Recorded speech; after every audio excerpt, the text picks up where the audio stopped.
TV9 के कैमरे में दिखी सोलेडर की बर्बादी। पूरी तरह से बर्बाद हुआ सोलेडर शहर। टीवी9 के रिपोर्टर इवान कॉपिल पहुंचे सोलेडर।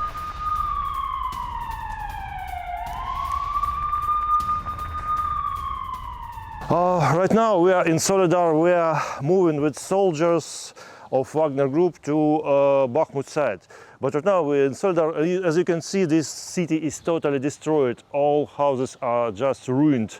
And here, except all these ruins, we can find graves. This is grave of some civilian who habitant of Soledar. As you can see, here is the miner's helmet. Probably it was miner, and I hope he is right now in the better world. तो देखिए, अपनी जान हथेली पर Ivan रखकर पहुंचे हैं इस इलाके में जहां पर रहना इस वक्त किसी की भी जिंदगी के लिए सबसे बड़ा खतरा है। और वहां से वो रिपोर्टिंग कर रहे हैं टीवी9 भारतवर्ष के लिए। भीषण युद्ध के बीच बाखमुत पहुंचा है टीवी9 का कैमरा। घरों को बंकर के रूप में इस्तेमाल कर रहे थे यूक्रेनी सैनिक। हथियार और सामान छोड़कर यहां से यूक्रेनी सैनिक भाग गए।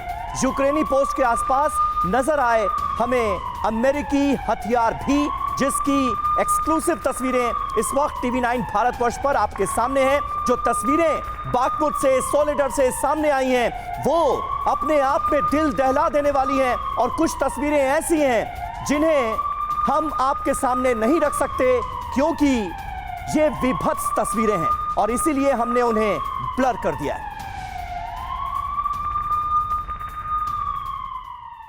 Yeah, right now in village Proskovyevka, in this house also the civilian people was Ukrainian positions. As you can see here, Ukrainian uniform with characteristical colors, and we can find in another room some other stuff belongs to Ukrainians. You see this jacket in Ukrainian colors, and this body armor.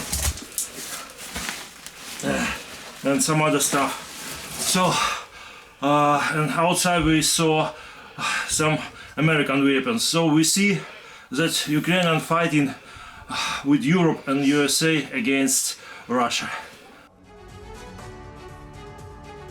तो देखिए, Ivan कोपिल हमारे संवाददाता जो इस वक्त Bakhmut में मौजूद हैं, उन्होंने वहां से ये सुपर एक्सक्लूसिव रिपोर्ट्स भेजी हैं जो हम आपके सामने रख रहे हैं। हमारे साथ तमाम खास मेहमान मौजूद हैं। मेजर जनरल संजय सॉय साहब हमारे साथ मौजूद हैं। Air vice marshal OP Tiwari साहब हमारे साथ मौजूद हैं। कैप्टन श्याम कुमार मेरे साथ मौजूद हैं और सुमित कुमार झा फॉरेन एक्सपर्ट हैं, वो भी हमारे साथ मौजूद हैं। तिवारी जी, इन तस्वीरों को देखने के बाद क्या आपके जहन में आ रहा है? क्योंकि अब तक हमने या तो ड्रोन शॉट्स देखे या शहर के ऊपर से ली गई तस्वीरें देखी जिसमें पूरा का पूरा शहर वीरान, बर्बाद, तबाह नजर आ रहा है। लेकिन बाखमुत के अंदर पहुंचकर जो तस्वीरें इवान हमारे लिए लेकर आए हैं, वो अपने आप में बता रही हैं कि कैसा हाहाकारी वहां पर मंजर है। यूक्रेनी सैनिकों की लाशें भी कई जगह उन्हें नजर आए। समीर, ये वॉर का जो है ना, जो भी युद्ध होता है, इसके नज़ारे बहुत नॉर्मल होते हैं। लेकिन ये देखिए, बाखमुत था, एक शहर था।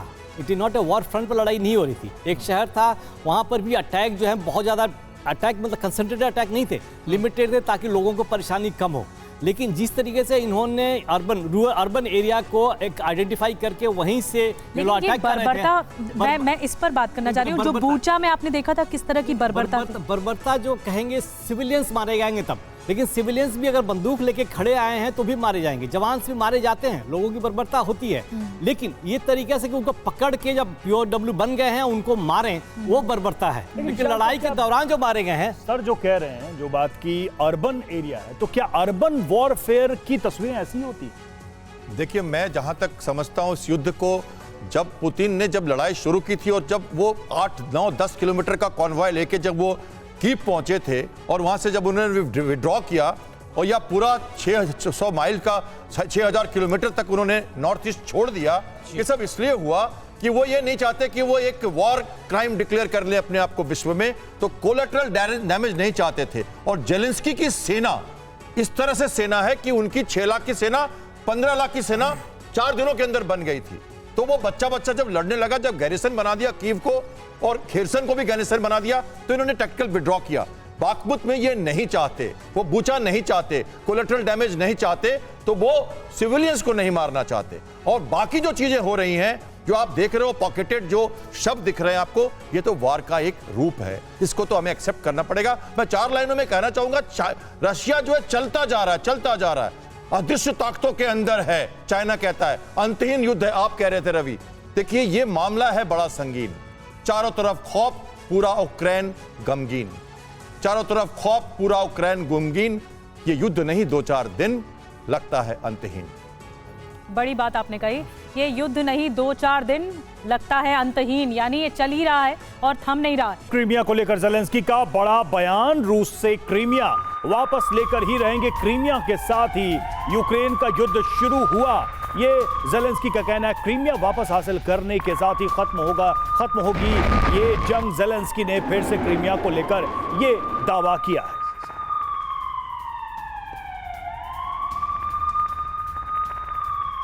तो क्रीमिया से युद्ध शुरू और क्रीमिया पर ही खत्म, ये ज़ेलेंस्की दावा कर रहे हैं। देखिए क्या क्या कह रहे हैं। क्रीमिया रेड लाइन तो यूक्रेन रेड लाइन क्रॉस करने को तैयार। 2014 में रूस के क्रीमिया कब्जाने के बाद से शुरू हो गया था असली युद्ध। क्रीमिया के वापस हासिल होने तक रूस से जारी रहेगी जंग। यूक्रेन क्रीमिया को वापस हासिल करने के लिए प्रतिबद्ध। पुतिन की किस्मत तय करेगी कि क्रीमिया रूस के पास रहेगा या नहीं, ये डिफेंस एक्सपर्ट्स का कहना है। यानी क्रीमिया को लेकर अभी भी ज़ेलेंस्की का स्टैंड कायम है। सुमित जी, चूंकि ज़ेलेंस्की एक कॉमेडियन रहे, भूतपूर्व कॉमेडियन थे, तो मुझे एक जोक याद आता है कि ट्रेन में एक आदमी का झगड़ा होता है जो परिवार के साथ जाता है और वो कहता है कि मेरे भाई को मारो तब मारूंगा, मेरे दादा को मारो तब मारूंगा, चाचा, और इस तरह पूरे परिवार को पिटवा देता है। क्या यहाँ भी वही कॉमेडी कर रही है कि क्रीमिया लेंगे तब युद्ध खत्म होगा? नहीं, सही कह रहे हैं। एक एक करके पूरा हर सबसे बड़ी बात यह है कि बाखमुत में स्थिति गंभीर है। 4 राज्य जो है वो रूस पहले से ले लिया है, यूक्रेन 2014 में ले लिया था। फिर अब ये कह रहे हैं कि 2014 यूक्रेन से वार शुरू हुआ, इसको हम अपने कब्जे में लेंगे तब युद्ध खत्म हो जाएगा। क्रीमिया। अब ये स्थिति ऐसी है जो कि मतलब जो हकीकत से कोसों दूर है, कोई लेना देना नहीं है। नहीं तो ये ब्लेम गेम करके जीत पाएंगे?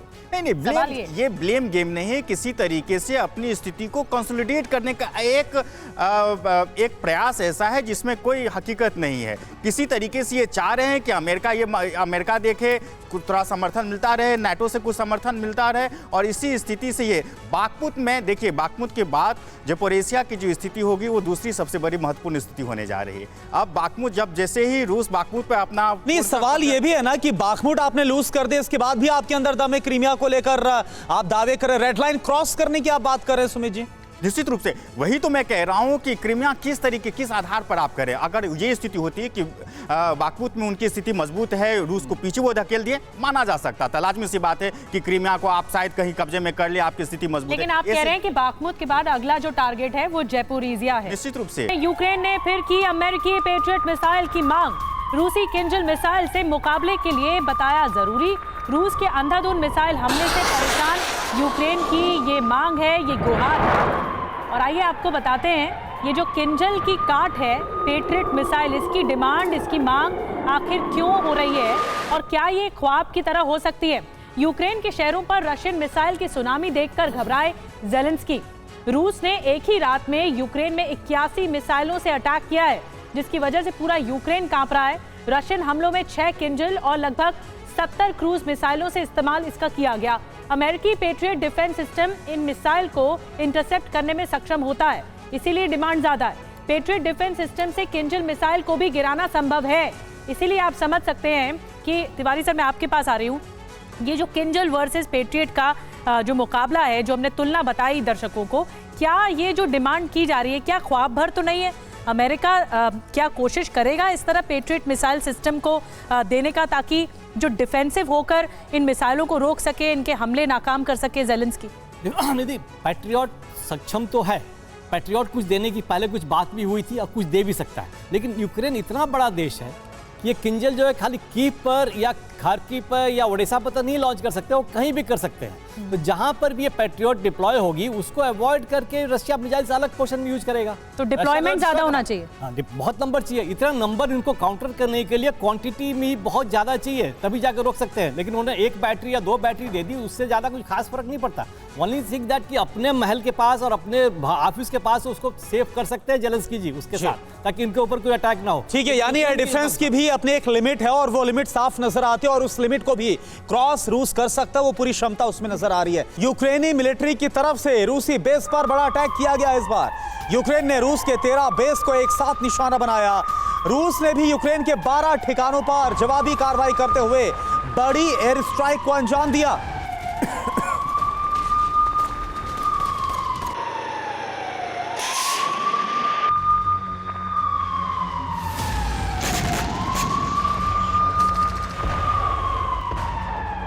यूक्रेन के वॉर जोन में पाकिस्तानी गोला बारूद से यूक्रेनी आर्मी का अटैक। पाकिस्तान के 122 mm शेल से यूक्रेन ने किया हमला। Наші жінки і дівчатка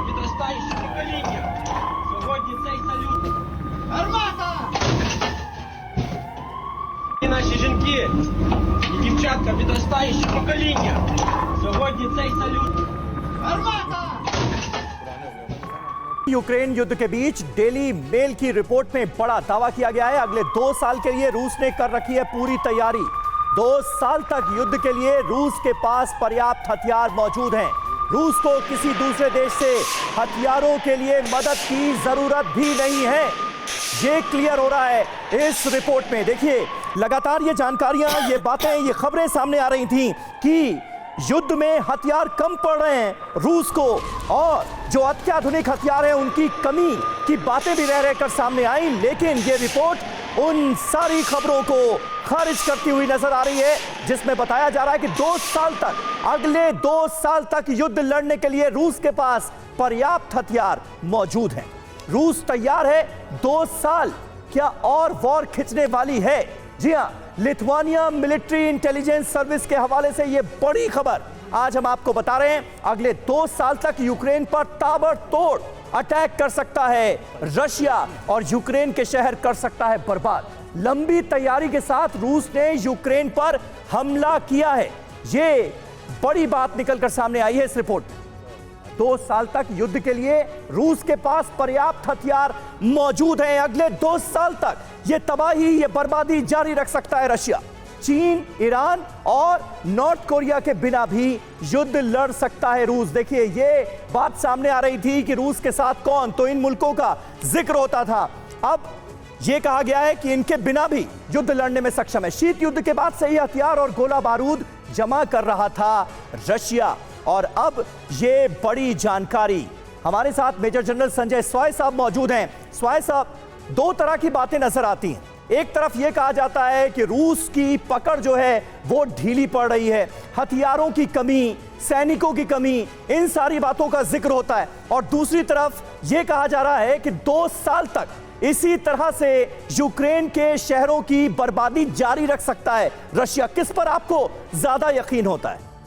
अमीर, ऐसा है कि जिस प्रकार से बार बार ये खबर आती है रशिया कमजोर हो रहा है जी, उसके सैनिक कम हो रहे हैं, लेकिन उनकी डेप्थ इतनी ज़्यादा है कि वो फिर रशिया उठ के आता है बार बार 81 जगह मिसाइल हमले करना, या रशिया की 3 लाख सैनिक और मोबिलाइज करना, यानी उसमें है रिजर्व सैनिक है तभी मोबिलाइज कर पा रहा है। और यहाँ सबसे बड़ी जो बात है, रशिया आर्म इंडस्ट्री के मामले में आत्मनिर्भर है।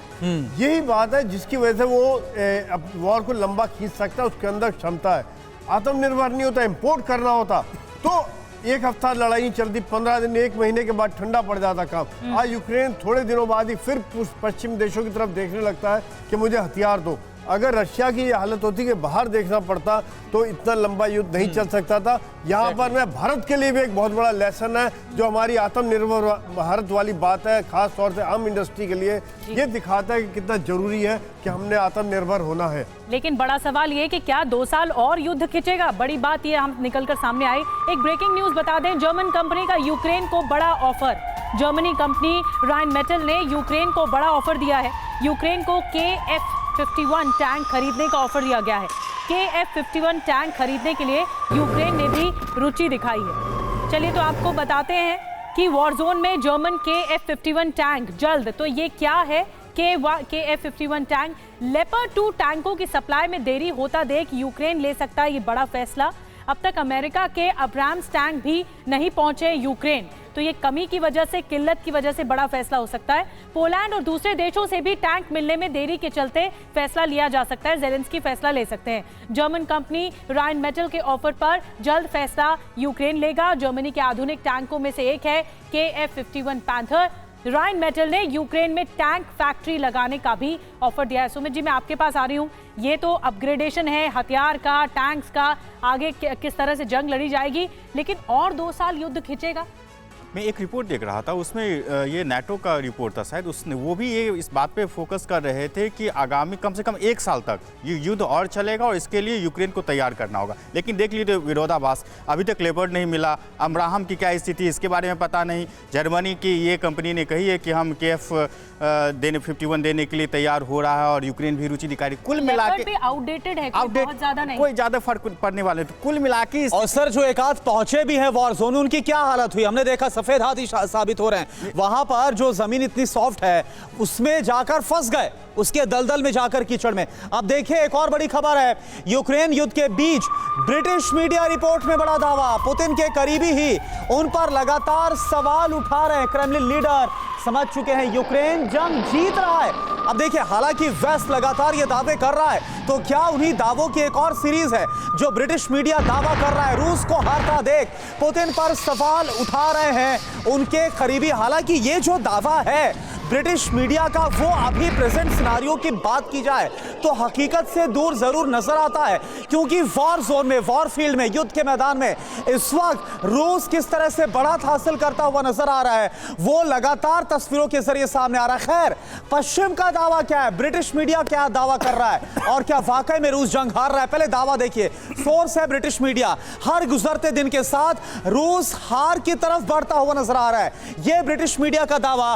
पुतिन समझ चुके हैं कि रूस की हार ही युद्ध का अंत है, ये बड़ी बात कही जा रही है इस दावे में। लगातार उठ रहे सवालों से यह साफ है कि पुतिन का रूस से कहीं ना कहीं विरोध बढ़ता नजर आ रहा है। पुतिन का कंट्रोल कमजोर होता देख वैगनर चीफ इसका फायदा भी उठा सकते हैं, यानी कि जो विरोध की बात है, जो आपसी तनातनी की बात है, उसका जिक्र, पुतिन का कंट्रोल छूटा तो वैगनर चीफ रूस की सत्ता पर कब्जा भी कर लेंगे। ये जो दावा है वो ब्रिटिश मीडिया की तरफ से किया जा रहा है। अब इन सब के बीच देखिए एक और बड़ी बात, पश्चिम का प्रहार और रूस की हार, क्योंकि पश्चिम लगातार यूक्रेन को फ्यूल करता हुआ नजर आ रहा है, मदद करता नजर आ रहा है। यूक्रेन के लिए बढ़ती सैन्य मदद ये हम लगातार देख रहे हैं जो नाटो की तरफ से हो रही है। रूस के कम पड़ते आधुनिक हथियार, इस बात का भी दावा ब्रिटिश मीडिया की तरफ से, पश्चिम की तरफ से। वैगनर चीफ की बगावत, यानी कि रूस क्यों हार रहा है, पुतिन कैसे जा सकते हैं, उसके पीछे ये वजह गिनाई गई है। कुछ सैनिकों में युद्ध से काफी ज्यादा असंतोष है, पुतिन पर उठते हुए सवाल लगातार उनकी हार का सबब बन सकते हैं। तिवारी सर, मेरा सवाल आपसे यह है कि ब्रिटिश मीडिया ये जो दावा कर रहा है वो क्या वाकई में आपको भी, जैसा मुझे तो लग रहा है कि हकीकत से काफी ज्यादा दूर है, क्या आपको भी ये लग रहा है? क्योंकि यहां पर पुतिन की हार की बात कर रहे हैं, रूस की हार की बात कर रहे हैं, लेकिन चीजें तो कुछ और नजर आ रही है। करुणा, देखो ये इंफॉर्मेशन साइकोलॉजिकल वॉरफेयर का हिस्सा शुरू हो गया है। अभी हम सुन रहे थे कि कई देशों के इंटेलिजेंस ने वादा किया कि रूस 2 साल लड़ सकता है, उसको कोई जरूरत नहीं है। जहां तक रूस को हारने का सवाल है, रूस को तो हारना है ही नहीं। रूस ने अपनी स्ट्रेटेजी और टैक्टिक्स बदल दिया है। रूस ने जहां तक अपना एक्वायर कर रखा है उसको ही कंसोलिडेट कर रहा है, आगे बढ़ने की कोई कोशिश नहीं कर रहा और अपने जवानों का लाइफ रिस्क में नहीं डाल रहा है। बिल्कुल, खाली मिसाइल से अटैक कर रहा है। तो ये जो अमेरिका, जो ब्रिटेन का देखिए, Britain and America, this 2 country, ये दोनों कंट्री इस वॉर के लिए सबसे ज्यादा रिस्पॉन्सिबल हैं। जहां भी देखते हैं कि थोड़ी शांति आगे बढ़े, ये कुछ इमेज दे देते हैं, कुछ अपना रिएक्शन देते हैं। बिल्कुल तिवारी सर, तो समझ में नहीं आता कि क्या पश्चिम ने आंख मूंद रखी है या वाकई में वो ये समझने की कोशिश नहीं कर रहे कि यूक्रेन लगातार कब्रिस्तान में, लगातार खंडहर में तब्दील होता नजर आ रहा है और इस वक्त तो हार उसकी ही नजर आ रही है।